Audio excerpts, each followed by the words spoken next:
Bom dia a todos e todas. Também agradecer ao Tércio, à Sônia, mais uma vez o acolhimento nesses dias tão importantes e que eu fiz um esforço grande para poder estar aqui na companhia de tantos amigos antigos e novos que a gente também faz por aqui.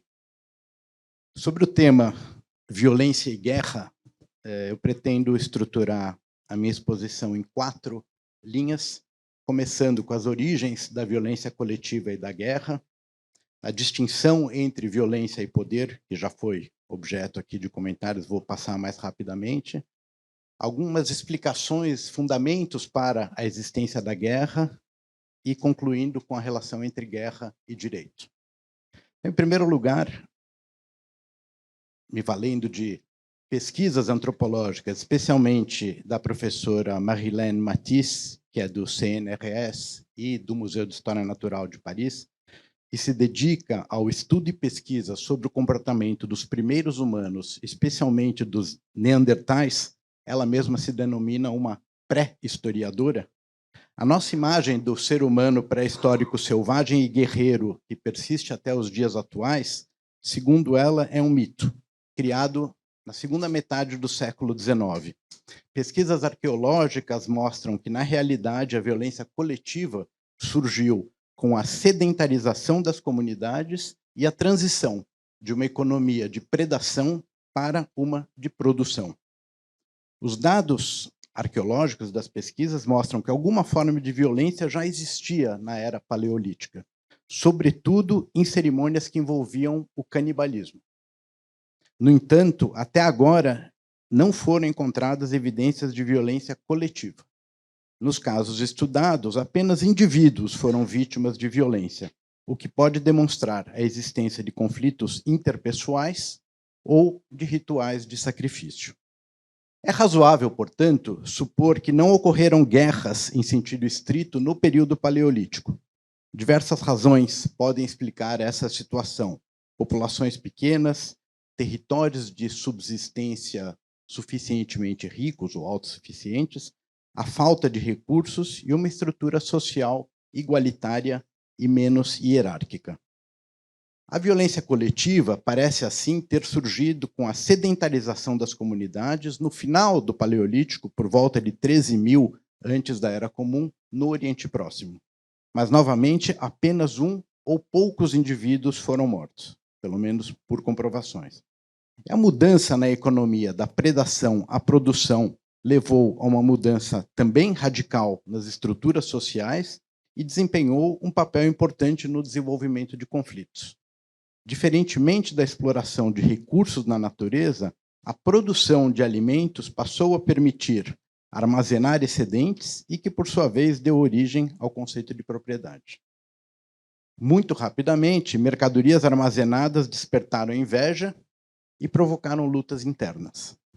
E como evidenciado pelas figuras do chefe e do guerreiro visíveis tanto na arte rupestre como nos sepultamentos na Europa durante o Neolítico, essa alteração na economia conduziu a uma estrutura mais hierarquizada na sociedade, com o surgimento de castas e de uma elite que incluía os guerreiros.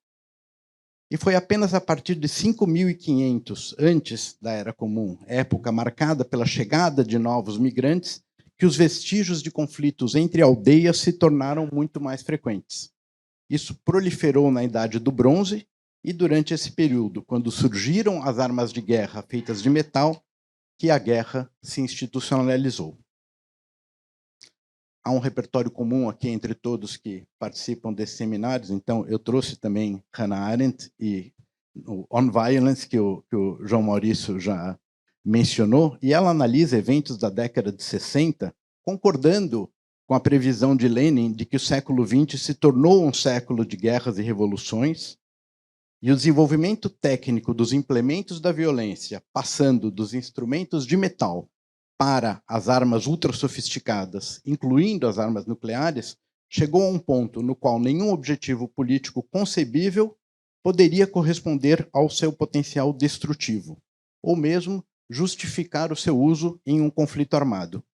uma vez que o objetivo passa a ser a intimidação e não mais a vitória.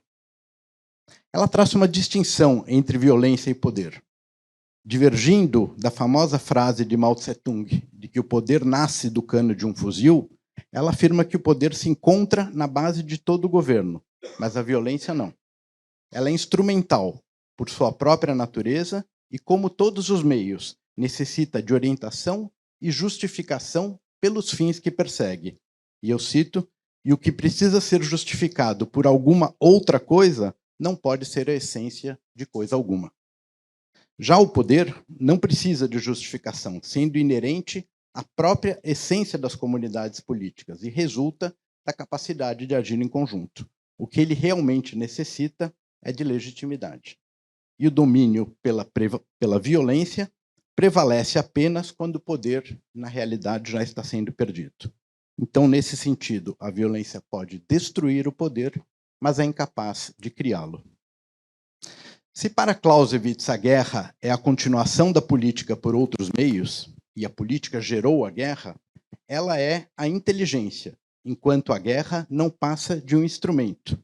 E é também verdadeiro dizer que, a partir do espectro da guerra nuclear, as afirmações sobre guerra e política tornaram-se bastante complexas, pois diminuem significativamente, por razões óbvias, as possibilidades de um conflito atômico ser considerado uma continuação da política.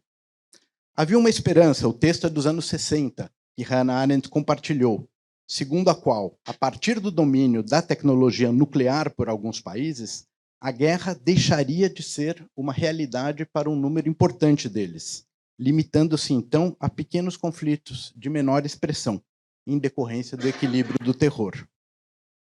Houve também expectativas, após a queda do Muro de Berlim, com um mundo unipolar, que a paz passasse a ser a regra em um mundo pós-Guerra Fria. Nenhuma dessas duas expectativas se confirmou.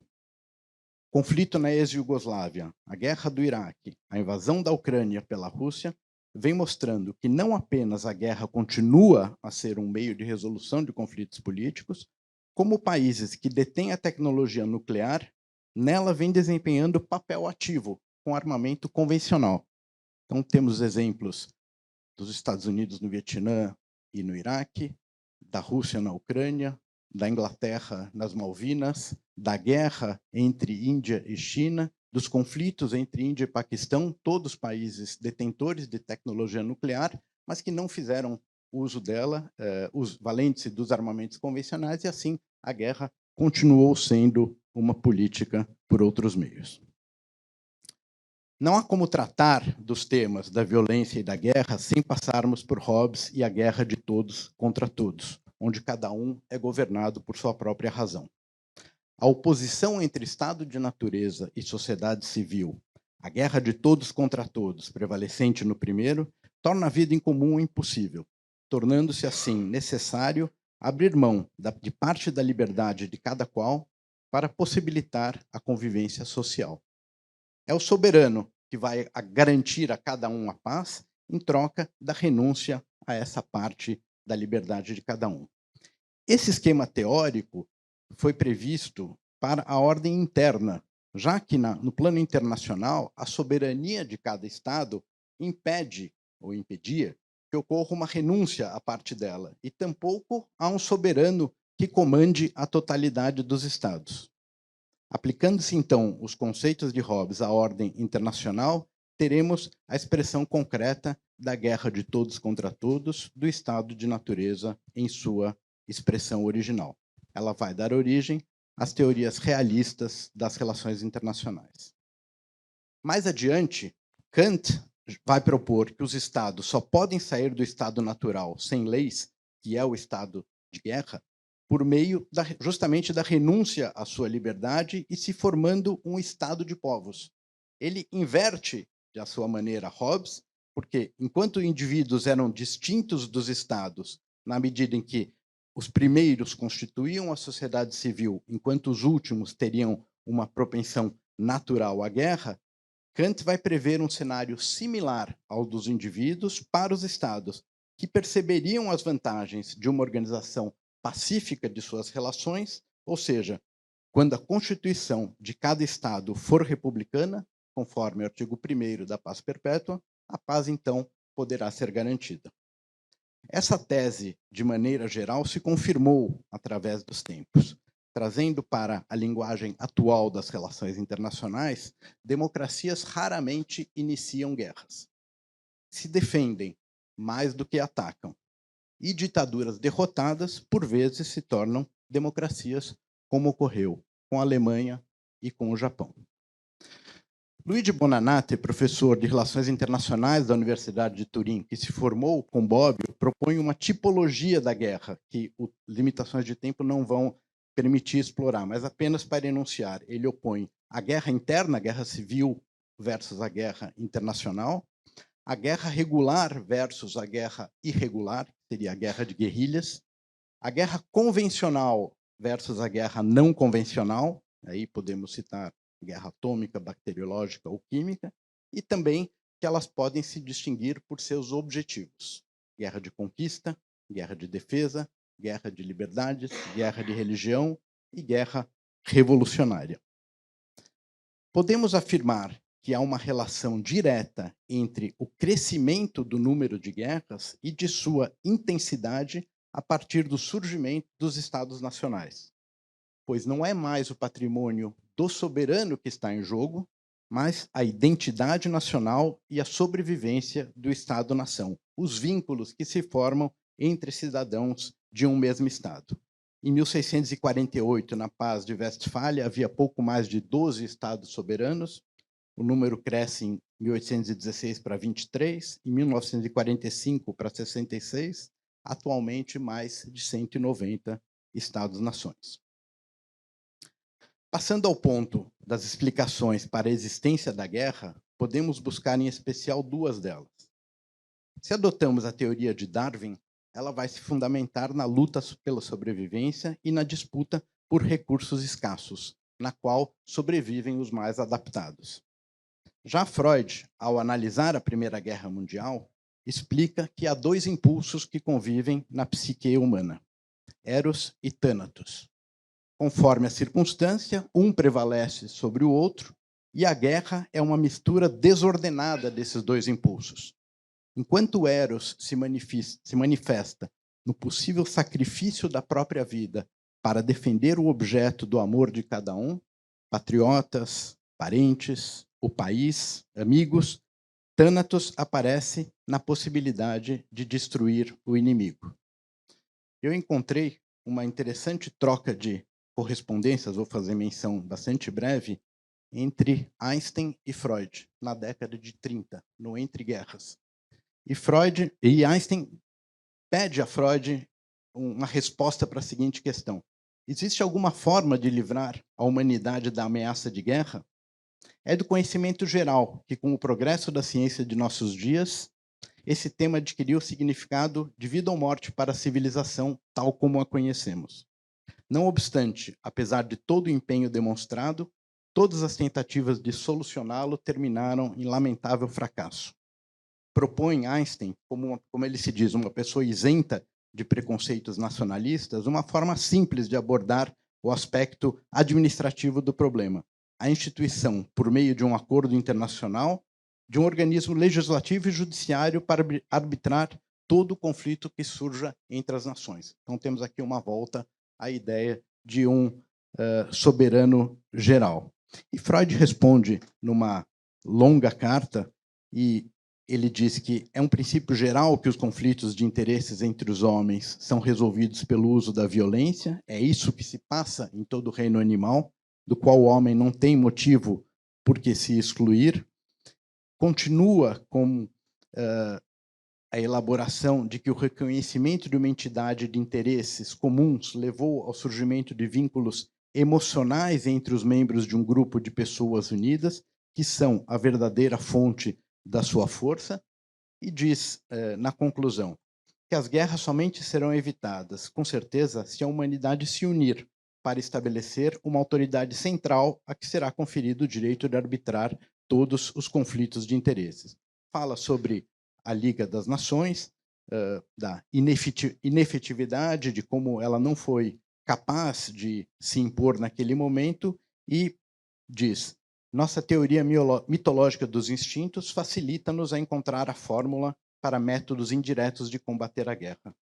Se o seu desejo de aderir à guerra é um efeito deste instinto destrutivo, a recomendação mais evidente será contrapor-lhe o seu antagonista, Eros. Assim, tudo que favorece o estreitamento dos vínculos emocionais entre os homens deve atuar contra a guerra. Por quais caminhos ou por que atalhos isso se realizará? Diz ele, não podemos adivinhar, mas uma coisa podemos dizer: tudo que estimula o crescimento da civilização trabalha simultaneamente contra a guerra. Ele se desculpa, por fim, perante Einstein, dizendo: espero que o senhor me perdoe se o que eu disse o desapontou. Passando agora para a relação entre direito e guerra, é certo que não estamos mais na visão de Cícero, que prevaleceu por muito tempo, colocando ambos em campos opostos. A guerra como a ausência do direito.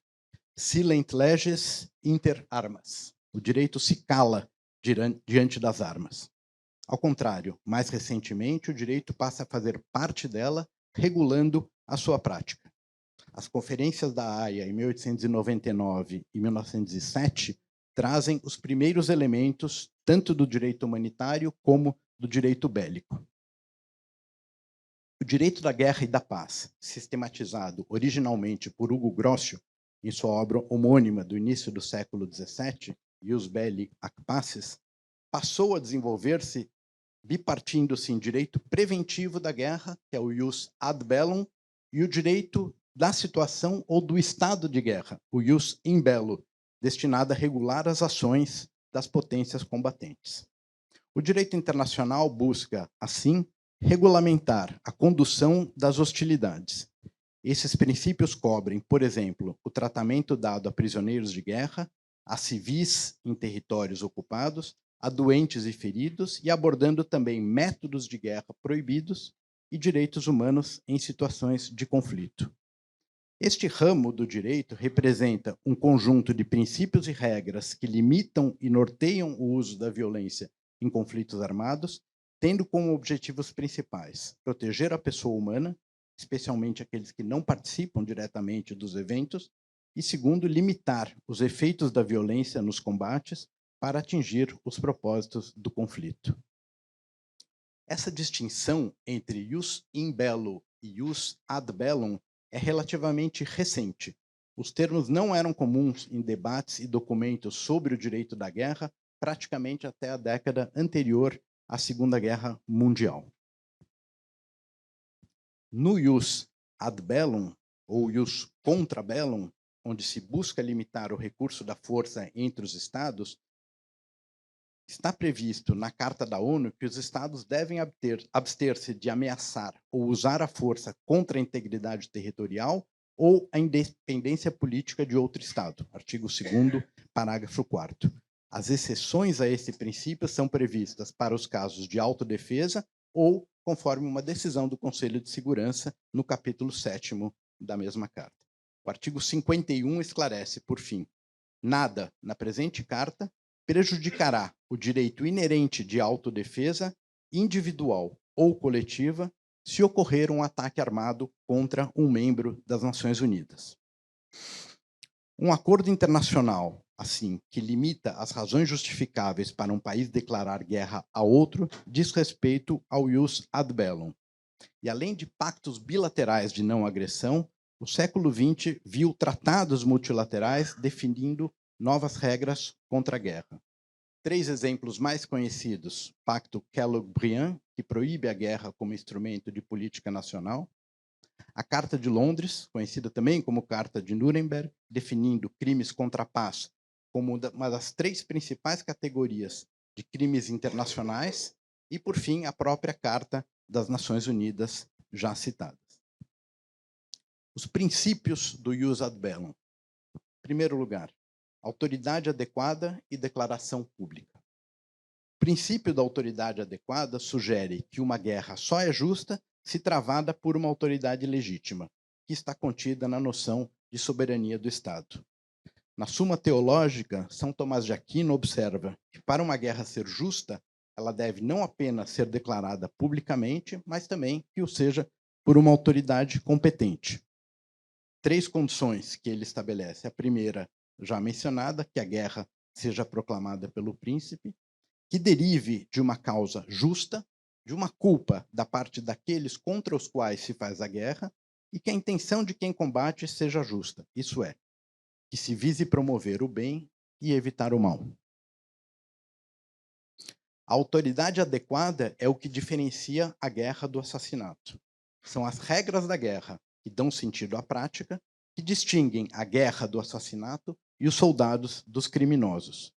Um soldado, portanto, deve ser tratado como prisioneiro de guerra e não como criminoso, porque está operando sob a devida autoridade do Estado e não pode ser responsabilizado individualmente por atos cometidos sob as ordens de sua liderança militar. Grocio compara as guerras a um processo onde cabe a cada um fazer valer as suas próprias razões, e para ele a guerra é justa ou solene quando preenche 2 condições. Novamente, quando é decidida pelo soberano, autoridade reconhecida, e quando é conduzida com a observância de determinadas formalidades. Outros princípios do ius ad bellum são a justa causa, ou seja, o objetivo da guerra não deve ser perseguir interesses nacionais estritamente definidos, mas sim restabelecer uma paz justa. A probabilidade de sucesso, ou seja, deve haver boas razões para concluir que os objetivos da guerra justa são alcançáveis, e esse critério se destina a evitar uma invasão pelo ato de invadir, vincula-se aos critérios de proporcionalidade e de distinção. E, por fim, o último recurso, ou seja, todas as opções não violentas devem ser esgotadas antes que o uso da força possa ser justificado. Opções diplomáticas, sanções e outros métodos não militares devem ser tentados antes do início das hostilidades. Já no que diz respeito ao ius in bellum, o direito durante a guerra, existem cerca de 30 textos internacionais em matéria de direito internacional humanitário. As convenções da Haia, Protocolo de Genebra, as 4 convenções de Genebra de 1949, Convenção das Nações Unidas de 1981, Tratado de Paris e assim sucessivamente. E apesar de todos esses tratados conterem disposições que regulamentam a conduta das hostilidades e, do ponto de vista prático, serem partes de um mesmo conjunto temático, costuma-se organizá-las sistematicamente em 3 grandes correntes, a saber, o direito da Haia, o que diz respeito aos meios e métodos de guerra autorizados, o direito de Genebra, que são as convenções e protocolos elaborados sob os auspícios do Comitê Internacional da Cruz Vermelha, que diz respeito especialmente à proteção de vítimas dos conflitos, e o direito de Nova York, uma ação desenvolvida pela ONU com vista a assegurar o respeito pelos direitos humanos em caso de conflito armado e a limitar o recurso a certas armas, como, por exemplo, é a Convenção sobre Armas Químicas. Caminhando, então, já para as conclusões. A guerra faz parte da existência da humanidade e da sociedade internacional, não desde sempre. Se aceitamos a tese de Clausewitz, que prevaleceu mesmo após a existência das armas nucleares, não se pode conceber a guerra como algo alheio ou contrário à política e ao direito. Antes, ela integra o cotidiano das relações entre os Estados, uma medida que políticos e chefes de Estado utilizam com tanta naturalidade como outra qualquer. Não raro, nem mesmo constitui a última razão.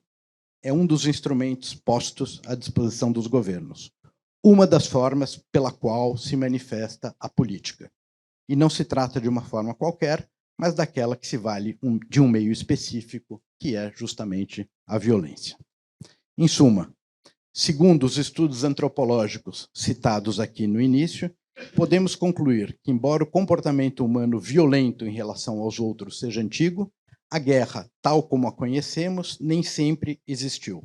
As suas origens parecem estar correlacionadas com o desenvolvimento da economia de produção que desde seu início levou a uma mudança radical nas estruturas sociais. E, se a violência está gravada em nossos genes, podemos debater com Freud e buscar entender até onde Eros pode contrabalançar Thanatos. A questão que se coloca para o debate é, portanto, se a guerra é inseparável da condição humana ou o produto das sociedades e das culturas que lhe deram origem. Muito obrigado.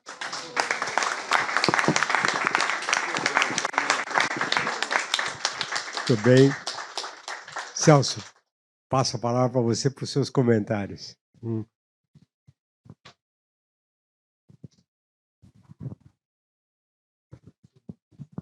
Fernando fez uma ótima exposição, de maneira que é, em primeiro lugar, para cumprimentá-lo pela abrangência com a qual ele tratou o assunto. Então, eu vou fazer 2 ou 3 notas de rodapé. A primeira no sentido de que a guerra como valor e a paz como um valor menor foi uma das características da maneira pela qual o assunto foi tratado no correr dos tempos. Inclusive, se você olhar a parte de pintura, o que você tem normalmente é a representação do guerreiro, do conquistador, do vencedor que submete o vencido. A percepção de que a paz é um valor por si só, que não é apenas a ausência de guerra, é algo que se desenvolveu, inclusive nas artes plásticas, no século XIX. Por exemplo, com Delacroix ou com Goya, que foi quem descreveu as misérias da guerra. E que, mais adiante, depois da Primeira Guerra Mundial, o expressionismo fez da tragédia da guerra uma dimensão muito, muito significativa da mensagem das artes plásticas. O que mostra que, nesse jogo entre paz e guerra e a preocupação com a organização da sociedade, esse tema sempre adquiriu, inclusive, uma dimensão nova no mundo contemporâneo, digamos assim, a partir do século XIX. O uso de armas na antiguidade clássica era um uso que dependia da capacidade da força, não, como diria Hannah Arendt, dos soldados, não, e envolvia a razia, o saque, etc, etc e tal. O que caracteriza a guerra nos dias de hoje é o avanço dos instrumentos técnicos da guerra, não? O livro do Aron sobre a Primeira Guerra Mundial, Les Guerres Enchaînées, mostra que o que caracterizou a Primeira Guerra Mundial foi a surpresa técnica, não? A descoberta do caráter destrutivo das armas. O avião, o gás, enfim, tudo aquilo que tornou esta guerra, na prática, uma coisa inédita, que é o que explica também um tratado como o Tratado Briand-Kellogg de proibição da guerra, como explica a intensidade que se deu, porque também a Cruz Vermelha e o início da Cruz Vermelha foi a percepção, não como diz o Dunant, que foi o inspirador da Cruz Vermelha, foi o relato que ele fez da Souvenir de Solferino, que foi o que foi a tragédia humanitária que lá ocorreu nesta guerra. Então, essa história do jus in bello não, vem desta percepção que eu estou descrevendo. Digamos assim, as fontes materiais não da criação do jus in bello derivam destes fatos e da sua percepção. A outra observação que eu queria fazer retomando o que o Fernando falou, é que você limitou o jus ad bellum, não? Você proibiu a guerra de conquista, que para nós está desde a Constituição de 91. Você proibiu a guerra para afetar, ampliar, lidar comprometer a integridade territorial e a independência de outro Estado, que é o caso da Carta das Nações Unidas. Você tem, depois de muito tempo, como uma consequência do Estatuto de Roma, do direito penal, a definição de agressão, que foi sempre um grande problema, e a tipificação do crime de agressão como um crime de guerra, não? E, finalmente, você tem todo o desenvolvimento dos outros tipos penais, que são genocídio, crimes contra a humanidade e crimes de guerra.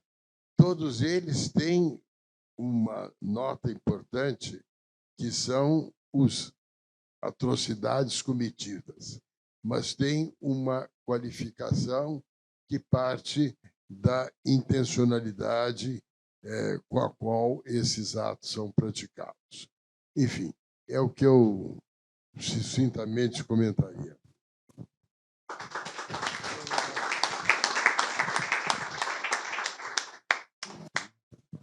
Muito obrigado. Eu, conversando outro dia com o Joaquim, Raul, vem para cá.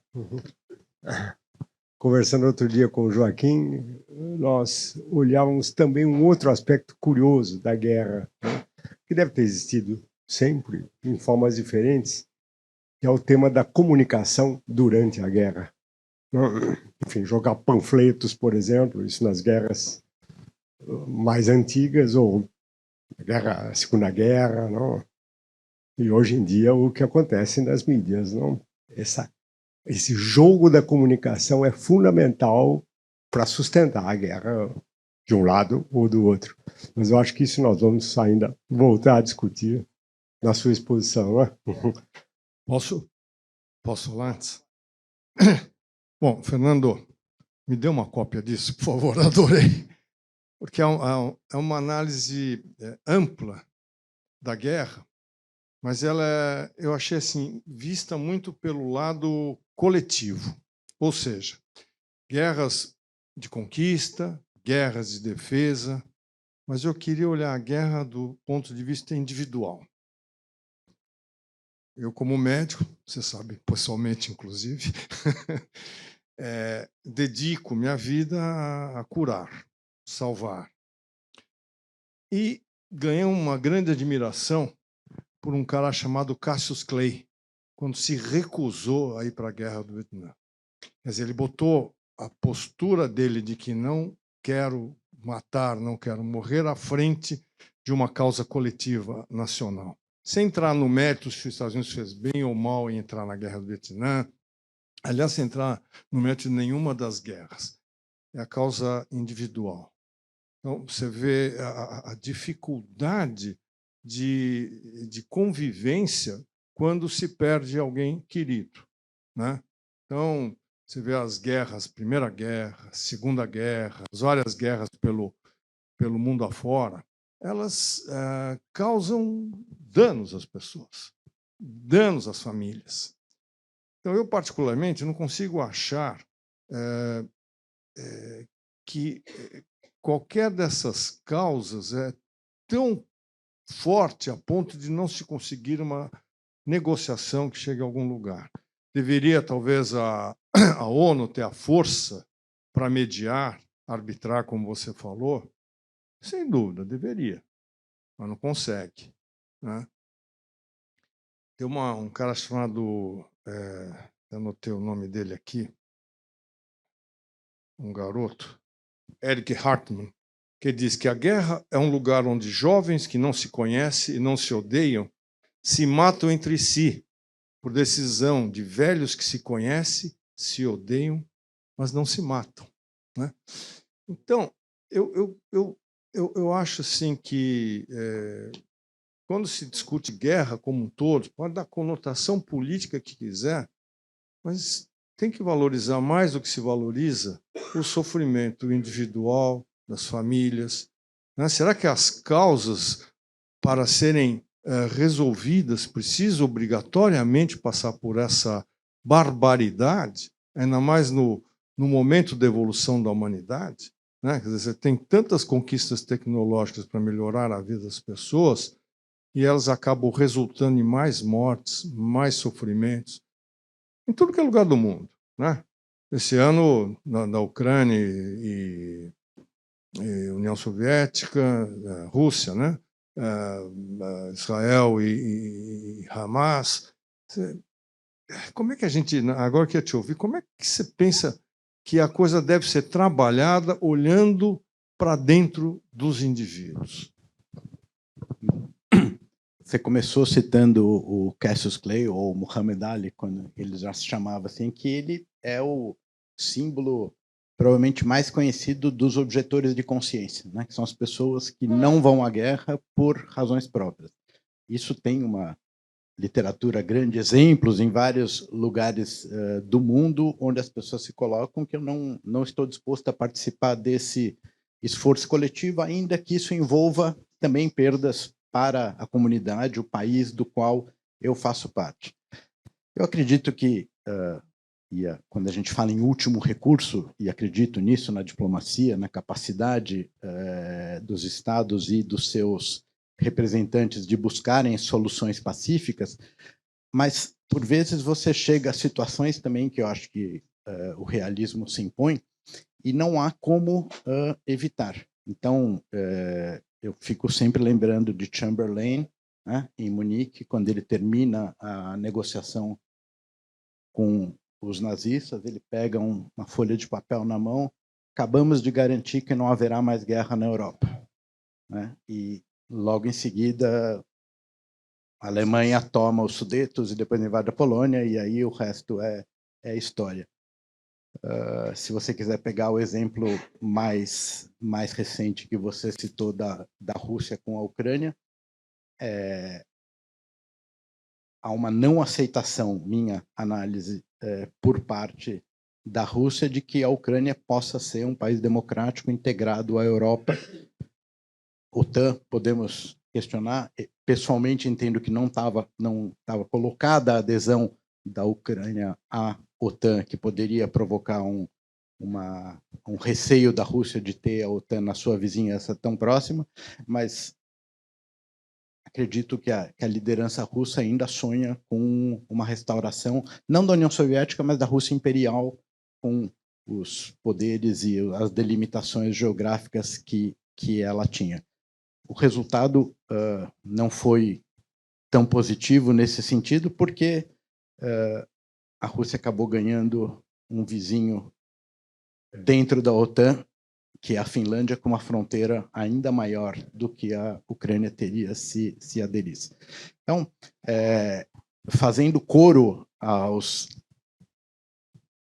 votos, aos desejos de que seja possível a conciliação, a resolução de conflitos de maneira pacífica, também há de se reconhecer, em termos realistas, de que há situações impossíveis, e principalmente, por exemplo, numa guerra de agressão, como é a guerra da Rússia contra a Ucrânia não tem outra opção a não ser se defender e responder da mesma maneira. Quer dizer, nenhum país aceita uma agressão como que a Ucrânia sofreu e, em nome de um pacifismo ou de procurar resolver os conflitos de uma forma negociada, deixará de exercer a sua própria defesa.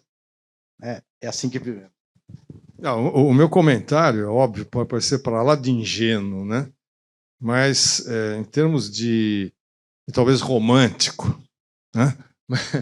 Mas eu acho que se isso não vira uma norma que dê força a uma instituição que está falida, que é a ONU, para poder arbitrar, as guerras sempre existirão. Sempre haverá um conflito qualquer que vai gerar guerra, como você bem disse, ou por conquista ou por defesa, mas sempre isso estará acontecendo, que também que eu gostei que você falou, que é típico das sociedades que cresceram, se agruparam, né? Não mais de pequenos grupos, mas grandes grupos, que aí que a coisa ficou importante.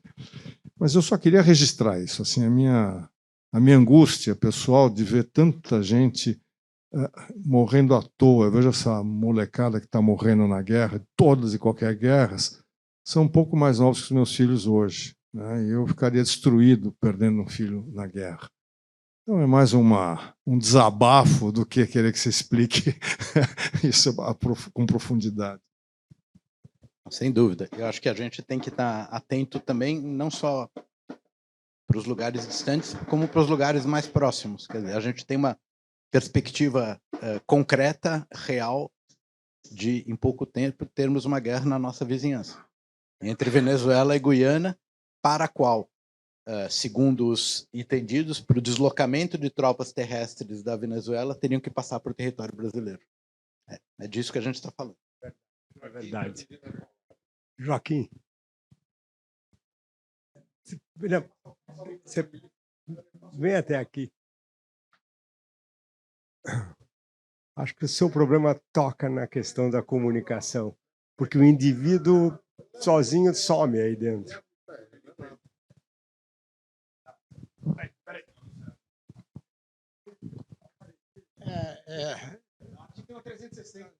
Olha aqui tá bom, hein?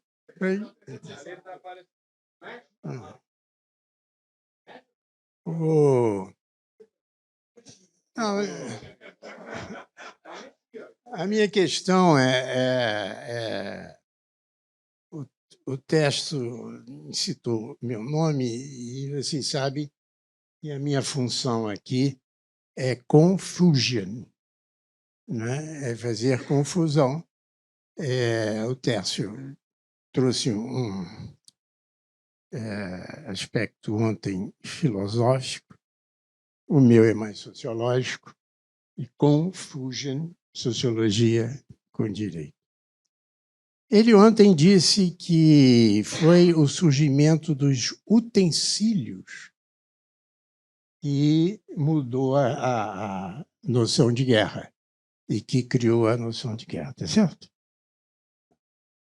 Então, nós estamos numa época em que tem novos utensílios.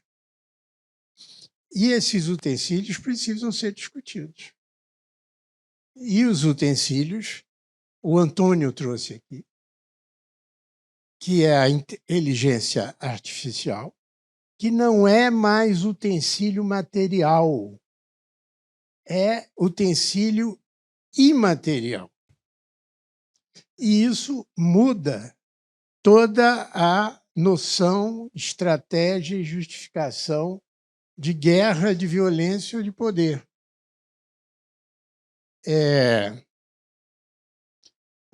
O Torquato trouxe um outro utensílio imaterial, que é a noção da etologia, a noção da neurociência e a noção de um novo campo de conhecimento que é imaterial. Pode ser comprovável empiricamente, mas a pergunta, não é pergunta, Fernando, é que nós estamos numa época de novo pensar sobre guerra, porque tem novos utensílios. Você que disse. Você que disse. E aí eu acho que eu fiz com vocês aqui uma pesquisa empírica participante. Quer dizer, enquanto vocês falavam, eu anotava, eu também participante disso aqui. Clausewitz, Hobbes, Kant, Bobbio, Freud, Darwin, Einstein, Grotius, São Tomás, Raymond Aron, Cassius Clay, Chamberlain, Hartmann. Nenhuma gota de brasileiro. Nenhuma gota do que se a gente pode ser diferente.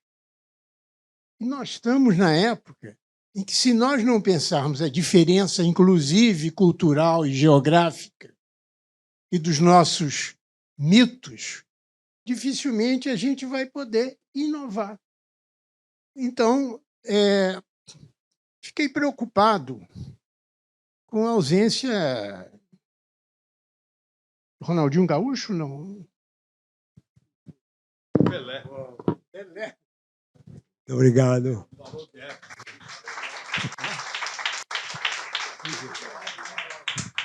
Só falar Pelé.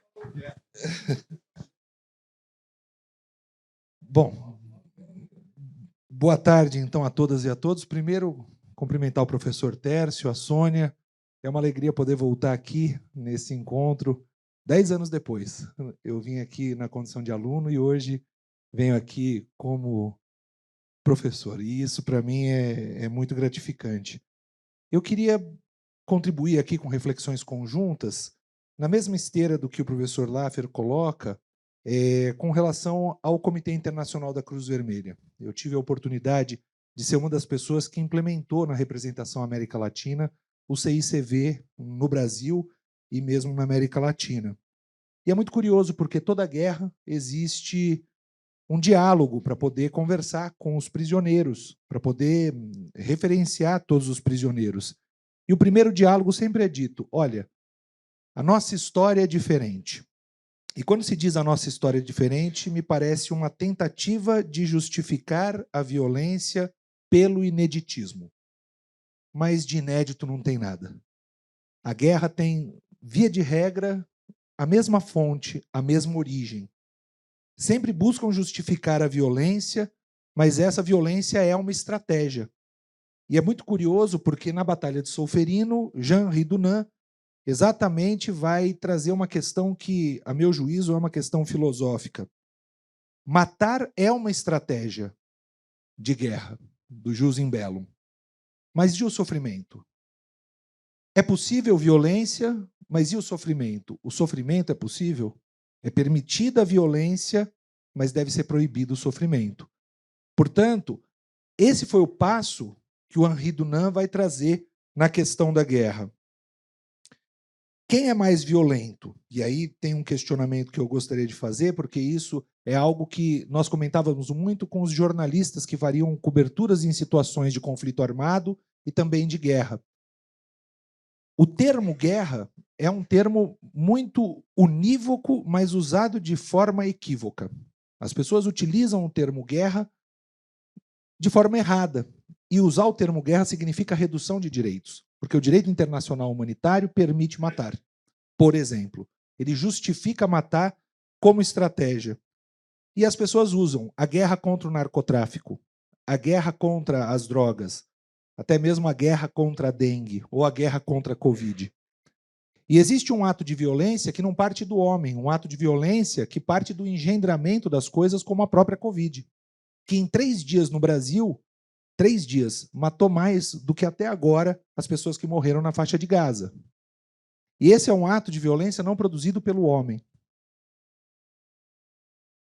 Enfim, quem é violento? O homem ou o engendramento do cosmos a ponto de termos a Covid? É curioso porque, quando se fala da cosmovisão indígena, os povos originários usam o termo guerreiro. A gente fala de guerra e eles falam: guerreiro, como é que tá? E aí, guerreiro? É uma percepção distinta da violência. E quando se usa o termo canibalismo, é uma outra forma de percepção do encantar, do morrer, de passar. E isso é interessante porque a morte não é a morte não indígena, mas é o encantar e pertencer ao tempo dos outros ou nos outros. E por isso que existe esse ato que por muitos é chamado de canibalismo, quando na verdade é um ato de respeito pela coragem do guerreiro. Então não se trata eventualmente de um ato de violência, ou ainda que seja um ato de violência, na classificação que nós criamos, esse ato ele produz um outro tipo de efeito e de percepção. Na fala do Joaquim, eu achei muito interessante essa problematização. Por que não falarmos dos brasileiros? Por que não falarmos dos brasileiros que estudam a decolonialidade, como o professor Tércio? Por que não falar, então, numa percepção de violência decolonial?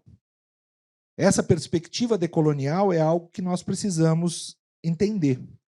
E, portanto, o que eu trago como problematização a partir dessas reflexões conjuntas, violência está mais próxima do sofrimento ou vingança está mais próxima do sofrimento?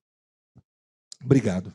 O que a gente discutiu foi uma pauta que está circulada por pensamentos europeus que sejam bons ou mais, etc. Tal. Isso não vou julgar aqui se são bons ou maus. Mas esse círculo é uma violência epistemológica.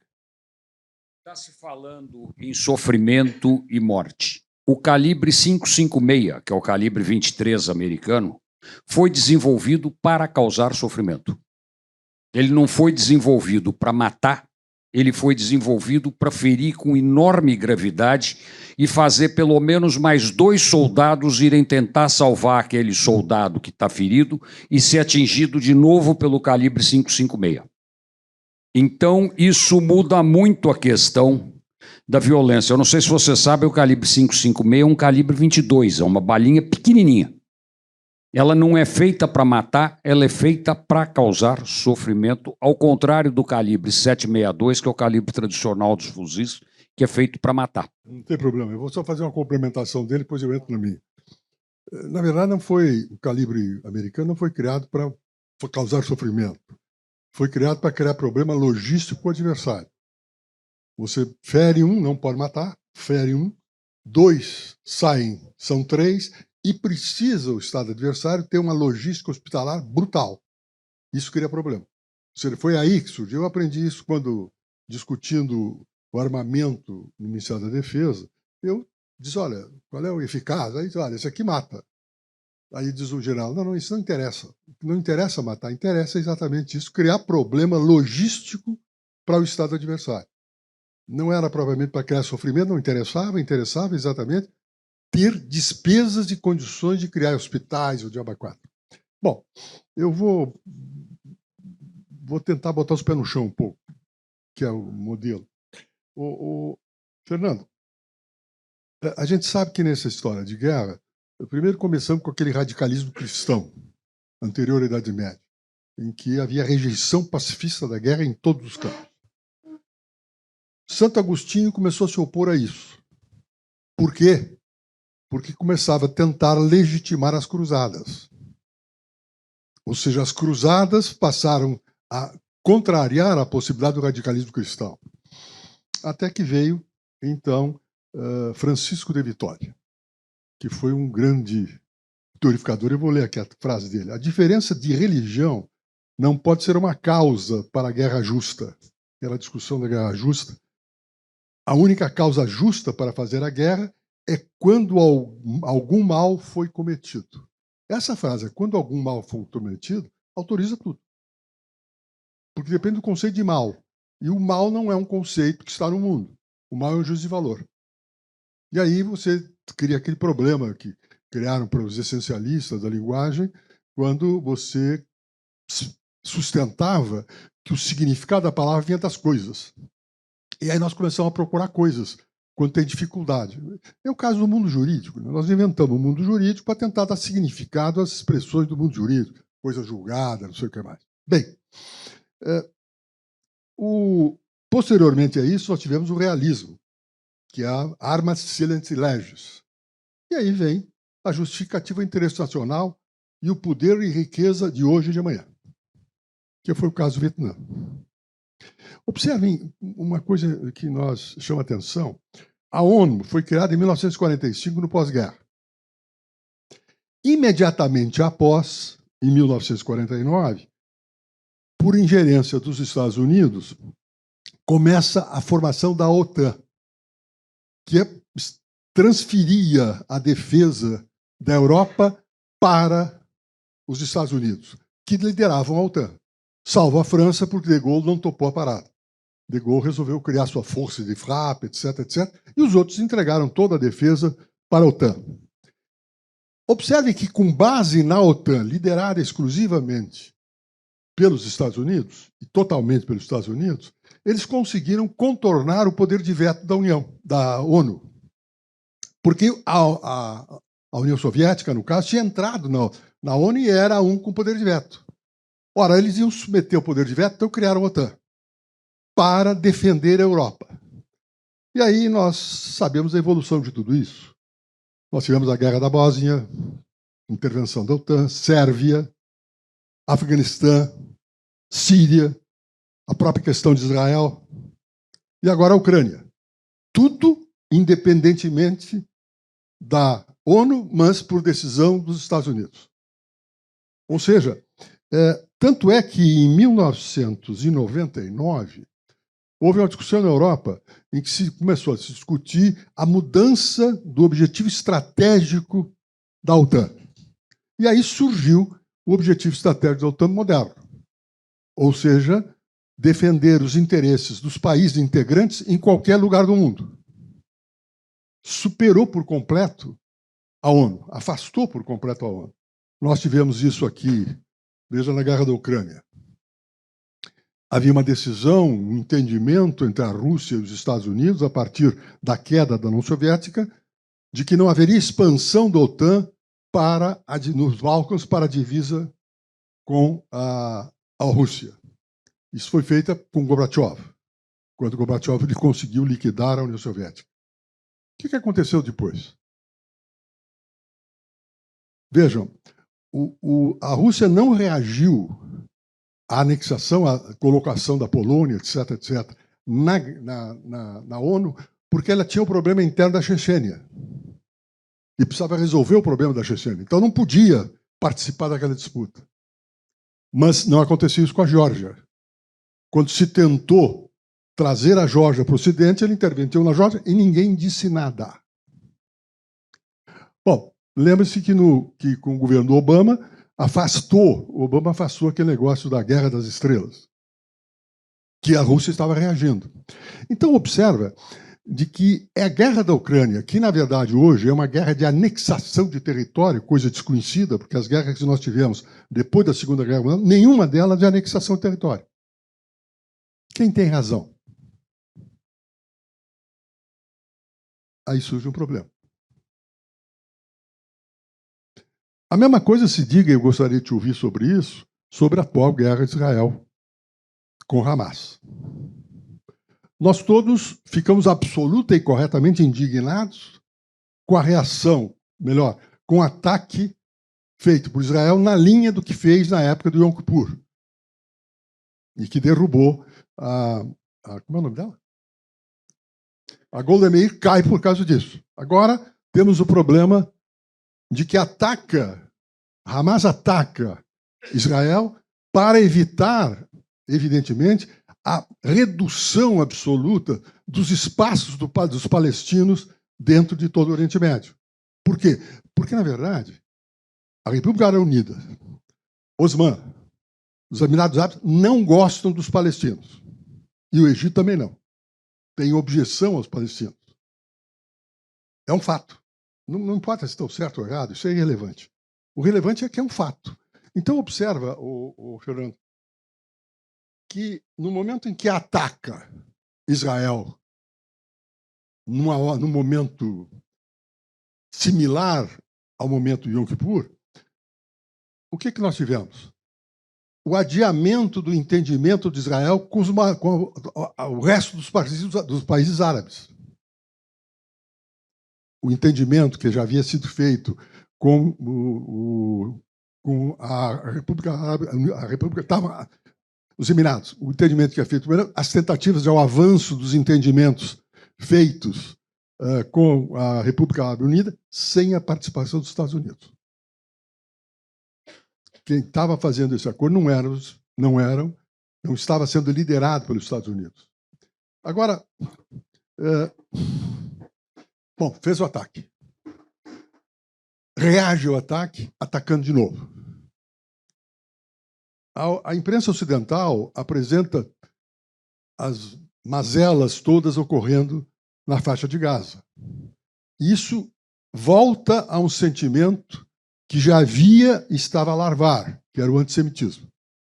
A França, rainha do antissemitismo. Então você observa que nós estamos num momento de imensa dificuldade para Israel, inclusive, no que diz respeito à sua relação com o mundo. Todo mundo agora reage exclusivamente àquilo que está acontecendo no Hamas, na faixa de Gaza. Esquece do que aconteceu no ataque do Hamas.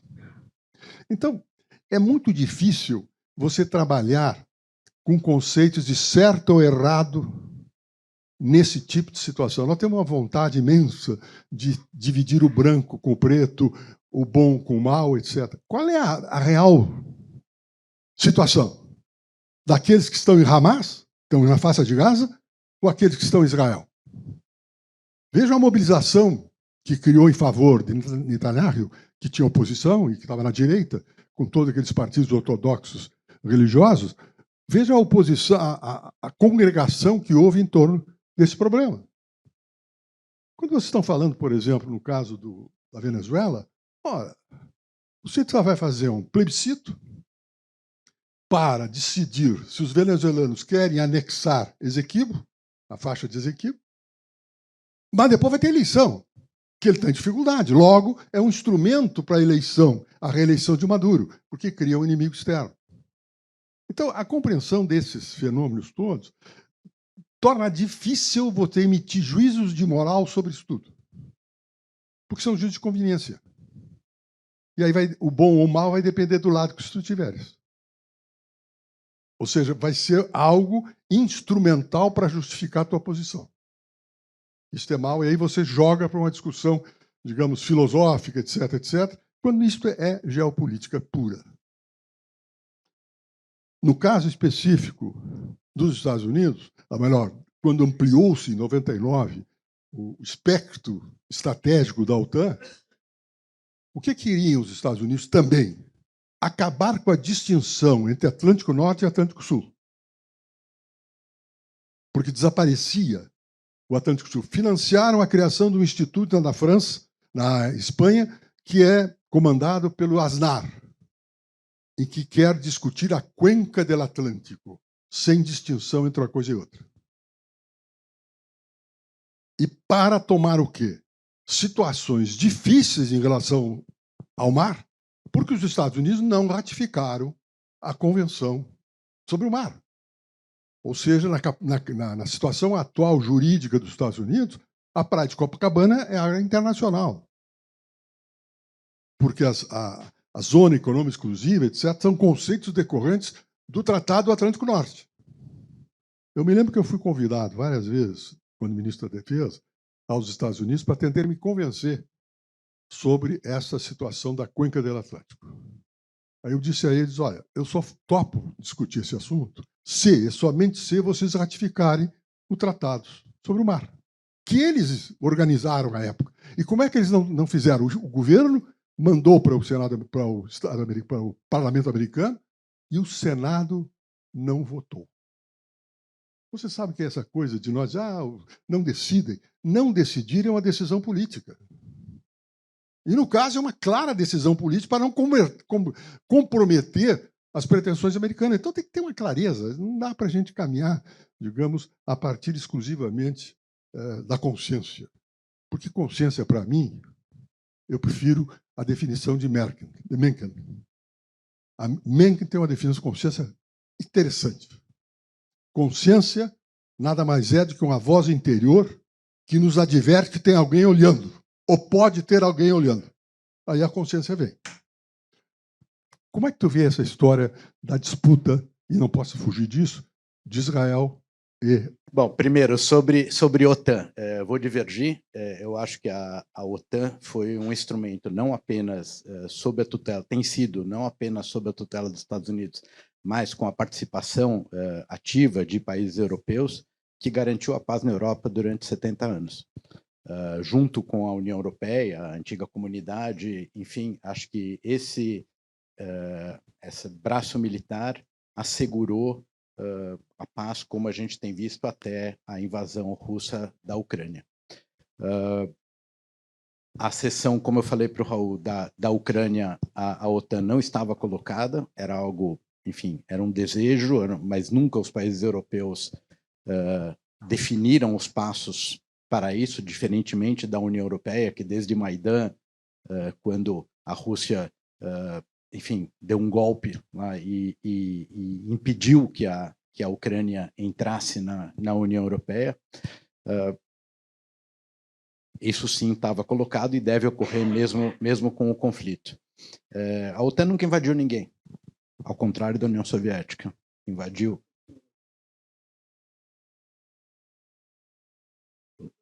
mas isso, peraí, já vamos chegar nisso. Né? Em 56, quem invadiu a Hungria foi a União Soviética. Em 68, quem invadiu a Tchecoslováquia foi a União Soviética. Então, assim, as ameaças à paz na Europa nos últimos 70 anos não vieram da OTAN. A operação na Bósnia, podemos conversar, falamos disso na tese de doutorado, que é o tema do R2P, responsabilidade para proteger, um tema que nos anos 90 estava mais em voga, teve na Bósnia, no Kosovo, na Líbia, com resultados não muito bons, mas, enfim, pelo menos evitou a continuidade do que então era visto como um genocídio por parte dos sérvios contra os bósnios. Sobre o conflito atual. Estou de acordo que o movimento do Hamas se coloca na perspectiva de tentar evitar um grande acordo que já vem se delineando. Israel tem relações hoje com o Egito, com Jordânia, com Emirados, Marrocos, Bahrein, Sudão, e provavelmente estava caminhando para um acordo com a Arábia Saudita e outras monarquias do Golfo. E, a partir da iniciativa do Irã, que é o grande ator desestabilizador do Oriente Médio atualmente, tomou essa iniciativa. A resposta não há como se evitar. Eu fico imaginando um cenário onde as Farc ou as ELN entram na Amazônia e proporcionalmente matam 30 mil pessoas, sequestram 5 mil e estupram 400 mulheres. O que o Brasil vai fazer com relação a isso? Pois é. Então, eu acho que existe essa reação. Quanto à reação, os princípios do Ius in bello, da distinção, da proporcionalidade, eu acho que a gente vai ter oportunidade de discutir mais adiante, mas sempre como dano colateral ocorre a morte de civis. A proporcionalidade, não tivemos tempo de analisar isso, não deve ser vista como o que um fez, o outro faz igual. Israel não vai lá mandar estuprar as mulheres palestinas e nem matar 1.300 civis, mas a proporcionalidade é analisada entre a adequação entre os meios empregados para atingir os objetivos militares e o dano colateral que causa a civis. Se é pouco ou se é muito, eu acho que o tempo dirá. Por enquanto, comparando com o que pode ser comparado, e, por exemplo, as ações da coalizão ocidental contra o exército Estado Islâmico em Fallujah, ou em Mossul, ou em Idlib, não é muito diferente. Né? Em Mossul morreram 8 mil civis, em Fallujah 11 mil, ou se a gente quiser aí, que sempre esses exemplos são complicados por comparar situações distintas, morreram 20 mil civis na invasão da Normandia. Alguém acha que os aliados estavam lá para matar franceses civis? Acho que não. Acontece. É uma pena, é uma lástima, toda a vida merece ser preservada, mas acontecem essas coisas em guerra.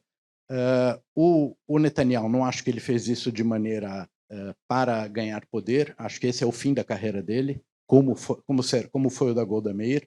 Comentava ontem numa mesa aqui, tem muitas coisas que, para quem conhece a vida política em Israel, que são perdoadas de líderes políticos. A corrupção, ou escândalos pessoais, ou condutas inadequadas de grandes figuras que já aconteceram e que nem por isso se perderam. No caso do Moshe Dayan, por exemplo, que foi um herói de guerra e tinha sérios problemas na conduta pessoal. A questão que se colocou para Golda Meir e que vai se colocar para o Netanyahu será a falha em segurança, e isso é imperdoável. Então, acho que a carreira dele terminou. Hoje, se houvesse eleições, provavelmente quem seria eleito é o Benny Gantz, que está fazendo parte desse governo de emergência apenas enquanto durar a guerra. Acho que o cenário possível será, por exemplo, um dos cenários, uma buffer zone em Gaza, para ser administrada por forças internacionais durante um período, mas não será uma continuidade do Hamas como governança política na faixa de Gaza. Não dá pra, é um consenso isso na sociedade israelense que não é possível conviver com um vizinho como esse por mais tempo, né? O quanto a coisa estava em termos de lançamento de foguetes, que era uma constante nos últimos 20 anos, é algo com que se vive, não é ideal, mas se vive. Mas após 7 de outubro realmente marcou uma distinção que acho que não só em Israel, como outros países da vizinhança, não é que não gostam dos palestinos, não gostam nada do Hamas. O Hamas é um offspring da Irmandade Muçulmana, né, que nasceu no Egito no começo do século XX e que o Sisi do Egito derrubou o Morsi, que era o presidente eleito pela Irmandade Muçulmana. Então, assim como foi o Estado Islâmico, assim como foi a Al-Qaeda, são todos frutos dessa mesma árvore. Então, acho que num Oriente Médio que se pretenda mais pacífico, uma organização como essa não tem lugar. Obrigado. Obrigado. Você quer falar? Mas agora vamos terminar, que nós temos que passar para o próximo. É muito rápido. Pegando um tema que nós discutimos na primeira sessão e que o João Maurício colocou tão bem, que o poder é o domínio do enredo. E justamente o que você olha no cenário internacional, do ponto de vista da tese defendida pelos palestinos e pelos seus proponentes, é o sucesso que eles têm tido no domínio do enredo. Então, aí há uma complementação. O segundo ponto que eu queria dizer, a ONU é um tertius inter partes. Ele não é um tertius super partes como o nosso terço. Por isso mesmo, o que ela pode fazer depende daquilo que é possível fazer no âmbito dos seus múltiplos estados. Ela tem objetivos que estão lá estipulados e ela diz que deve ser um centro para poder propiciar esse tipo de entendimento. Agora, é claro que numa sociedade internacional permeada por tensões de hegemonia e de conflito, a criação desse entendimento é mais difícil e por isso que na fragmentação do poder no plano internacional você tem outras instâncias. E, finalmente, para sossegar o Joaquim com a sua preocupação epistemológica, eu lembraria o livro do Florestan Fernandes, A Função Social da Guerra na Sociedade Tupinambá, apenas para realçar o papel da Universidade de São Paulo e a dimensão da criatividade sociológica que o caracteriza. Não vou fazer outras cooperações, porque, com isso, eu vou gerar um conflito da violência que nós temos que evitar.